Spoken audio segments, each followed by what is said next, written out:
what they did is they fixed their attention on what God can do and not what the fire was about to do to them.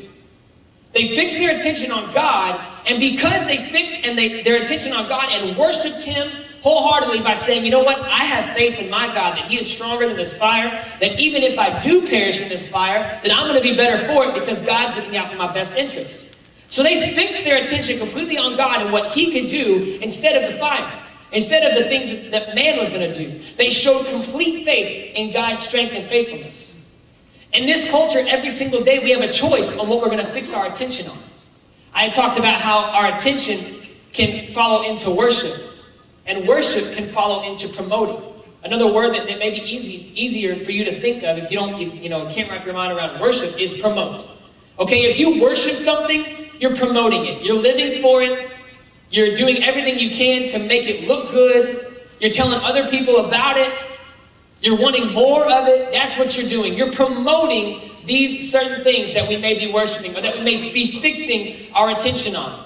There's so many things in this culture that we make the choice every single day. I mean, you can make the choice minute by minute on, am I going to fix my attention on God, or am I going to fix my attention on that dude that just cut me off and I want to cuss him out right now? Okay? I understand. I get it too sometimes. I told a story a long time ago. Old geezer cut in front of me and I had to ask forgiveness. So anyways, there's some times where we don't want to fix our attention. It may be small things, but we must fix our attention on God at all times if we want to be a rebel against this culture.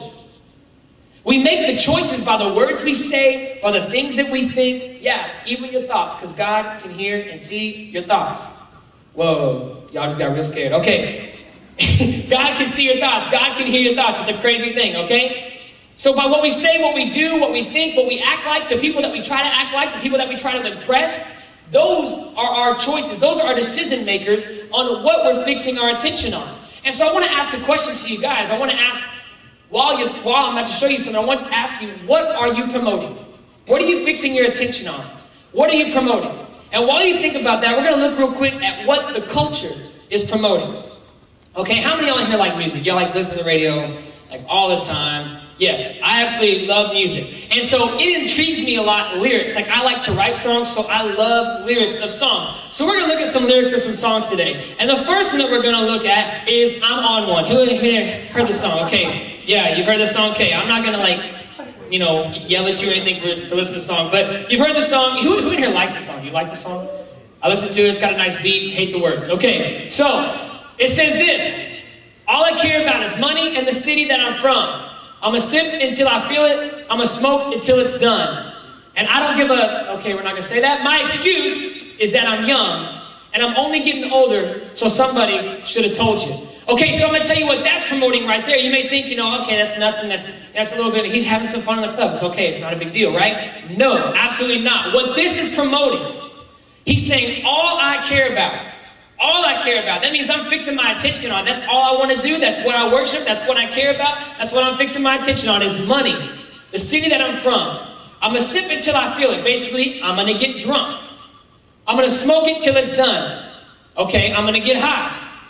And he cusses, and then he says, my excuse is that I'm young. So guess what? I can do this because I'm young, and it's fine, and I'm getting older, so I got to go back to this right now. I'm taking too much time telling y'all about this, so I'm going to go get drunk and go get high and go mess around and get some money. Okay, so that's what he's promoting. The second one is, who in here likes Katy Perry? Yeah, I'm going to get you. No, I'm just playing. Okay, so all the girls, no guys raise their hand, did you? I didn't say if you thought she was cute. I just said you liked her music. Oh, Gage. Oh, man, we're going to pray for you. Okay, so, Last Friday Night by Katy Perry, it says this, and this one's ridiculous. I mean, this is stupid. It has like a little poppy beat, makes you feel like it's all fun, like it's like a kiddie song. Because we're about to read the words. Last Friday night, yeah, we danced on tabletops, and we took too many shots. Think we kissed, but I forgot. And here comes a big one. Last Friday night, we went streaking in the park, skinny dipping in the dark, then had a menage a trois. Okay, I'm not even going to ask anybody if they know what that is. That is totally jacked up, wrong, sexual immorality, all kinds of messed up. Okay? So, what is this? What is Katy Perry promoting? What is this song, Last Friday Night, promoting? Well, it's promoting getting drunk until you can't remember anything, going out and partying until you can't remember anything, to where you can do whatever you want to, and then you don't have any consequences because, oh, I forgot about it. Oh, did I do that? Did I kiss you? Oh, I don't know, but it's okay because I forgot about it. But we'll do it again on this Friday night. It's okay. It's okay because I forgot. It's fine. So are y'all getting this? Like, this is what they're promoting. I mean, you're listening to this every single day thinking, oh, it's a cool song. You're singing last Friday night. Okay, no, it's not. It's not promoting good stuff. It's promoting sexual immorality. It's promoting partying. Everything that the Bible talks against and says that if we indulge in these things, we will have to suffer an eternal death in hell. That's the stuff that it's promoting. And lastly, the one that doesn't seem that bad sometimes when you hear it, I heard this song the first time on The Voice, and I was like, oh, it's a pretty cool song. Then I looked at the words, and it's Moves Like Jagger by Maroon 5. And it says, take me by the tongue and I'll know you. Kiss me till you're drunk and I'll show you. You want the moves like Jagger, I've got the moves like Jagger. This song, at first glance, it doesn't look that bad. It's like, oh, he's kissing this girl, whatever. It's not that bad, right? Well, see, it says, take me by the tongue and I'll know you. Basically, I'm not willing to get to talk to you. I don't want to try to get to talk to you. I'm not going to treat you like an actual human being. I just want to make out with you and mess around and have sex with you. That's all I want. And then it says, kiss me till you're drunk. It's promoting, again, drunkenness, partying. Forget about it. Just when you're drunk, you forget about everything else. You don't realize what's really going on. So he's saying, kiss me until you realize that you don't know what's going on. I'm just going to do what I want to. I'll show you. You want the moves like Jagger. Well, guess what? Mick Jagger was a singer of the Rolling Stones. And what he was known for outside of his music was being very sexually promiscuous. And that's what he's talking about here. So at first we look and say, oh, moves like Jagger. Oh, that's cool. He can dance. I actually read a blog on it that said, oh, the song's about how he can dance. No, that's dumb. It's about sexual immorality. So that's what the culture is promoting. So you need to ask yourself, what am I promoting by listening to this? What am I promoting by hearing this? What am I promoting by indulging in these things that even these songs are talking about? Number 2, worship is sacrifice. Number 2, worship is sacrifice. Rack, Shack, and Benny were willing to sacrifice their lives because they believed in God. They're willing to sacrifice, lay every single thing down, all that they had, because they believed in God. Sacrifice means to lose something. They were willing to lose their lives in a fire for God in order to stay true. Romans 12:1 actually tells us to offer our bodies as living sacrifices, and that is our spiritual worship. It says this, so here's what I want you to do. God helping you take your everyday, ordinary life. So every single thing that you do, you're sleeping, eating, going to work, and walking around life, and place it before God as an offering. This is your spiritual worship. So every single thing that you do, place it before God. What you say, the actions that you take, the things that you tell your boss, things that you come back at with your parents, the way that you may argue or not argue, the way that you act in school, the way that you act on the football field, the way that you act on the court, whatever it is, take every single thing that you do and offer it to God as a sacrifice. Like I said, sacrifice means loss. It means to lose something. It means to give something up. The thing that we need to give up in order to be rebels tonight is ourself. We need to give up the attention to ourself. I've been guilty of it. We've all been guilty of it in here, that we care about ourselves more than anything else in this world or anything that God is doing in our lives. So we have an attention to self, but we don't have an attention to God. And it's time to sacrifice that attention to self and fix our absolute attention on God. There are things that you're going to have to give up to fix your attention on God. The kind of stuff that I talked about in those songs.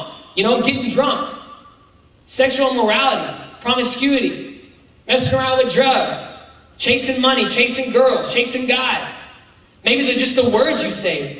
Maybe it's something that maybe even seems just a little bit less. Maybe it's just your time. Maybe you need to give up some time.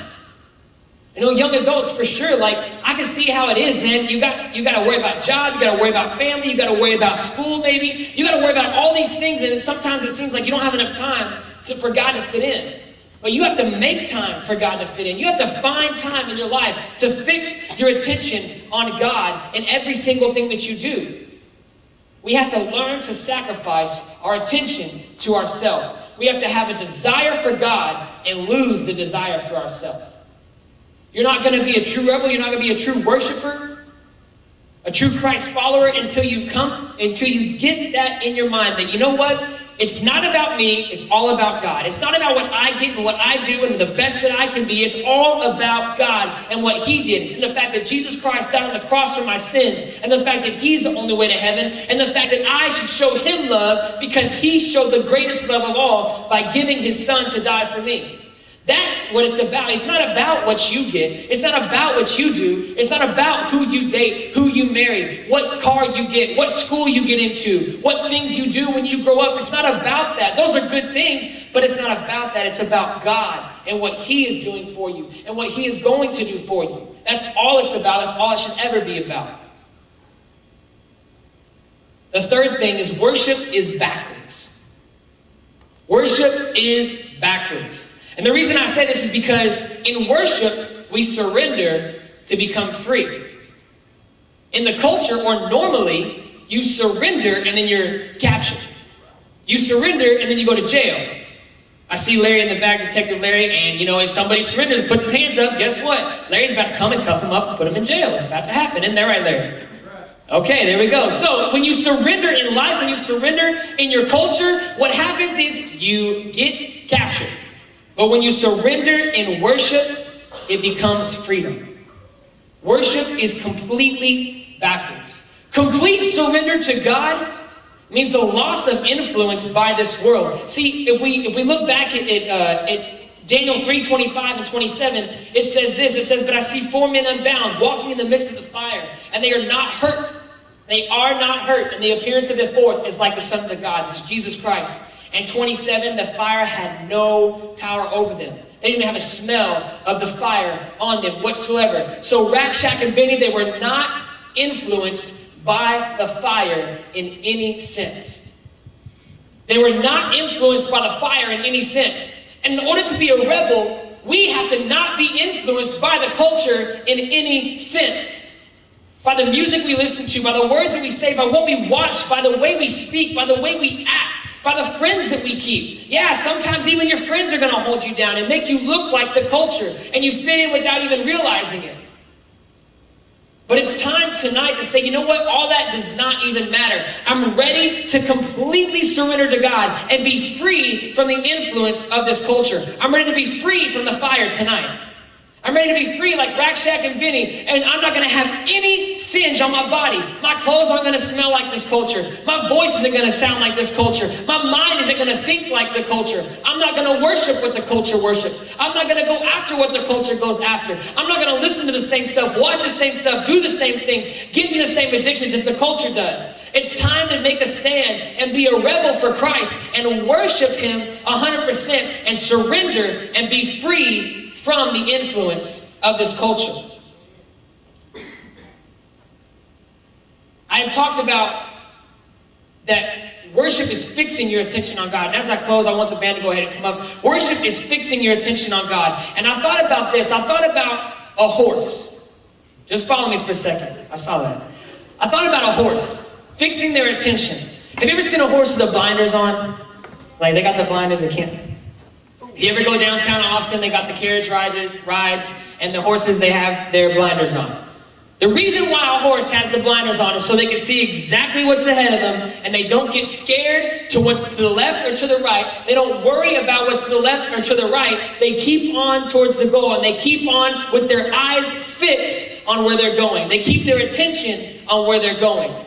So tonight, maybe you need some spiritual blinders. Maybe you need Jesus to come put his hands on your eyes and blind you and say, no, fix your eyes on God. Don't go to the left or to the right. What's over there is not good for you. What's over there is going to harm you. That promiscuity you're getting into, that doesn't only lead to hell, that leads to STDs, that leads to babies out of wedlock. And I promise you, speaking from experience, you don't want that experience. That is not good. Yeah, my son is living a great life, he's adopted, all that stuff, but emotionally it's hard, and you don't want those kinds of things. You don't want to be drunk all the time or to be partying all the time and totally lose sight of what your life is. I mean, there are so many people, there's hobos on the street that became a hobo and became on the street and out of a job and out of work and out of a home and a family because of drugs and alcohol. Those kinds of things can lead you down a dark path that you don't want to be. It's not just about not going to hell. It's about doing what God has asked us to do and then keeping our bodies safe, keeping ourselves safe, keeping ourselves clean. We need to put blinders on our eyes and fix our attention on God and absolutely nothing else. Absolutely nothing else. Anything that distracts you from God is something that is not from him. It doesn't matter if it's your boyfriend, your girlfriend, your family. It does not matter. There's some times where you need to take a step, just like we talked about last week. Get out of the situation you're in and focus. Take the time to cut out the noise of the culture and focus intently on the voice of God. To worship is to rebel, and to rebel is to worship. It's to fix your attention, to promote something. But I want to ask you a few questions tonight. What are you promoting? What are you worshiping for? What are you rebelling against? Are you promoting the culture, or are you promoting God? Are you worshiping the culture, or are you worshiping God? Are you rebelling against the culture, or are you rebelling against God? Ask yourselves those questions. What do you worship? What do you promote? What sacrifices do you need to make? Worship is sacrifice. What sacrifices do you need to make?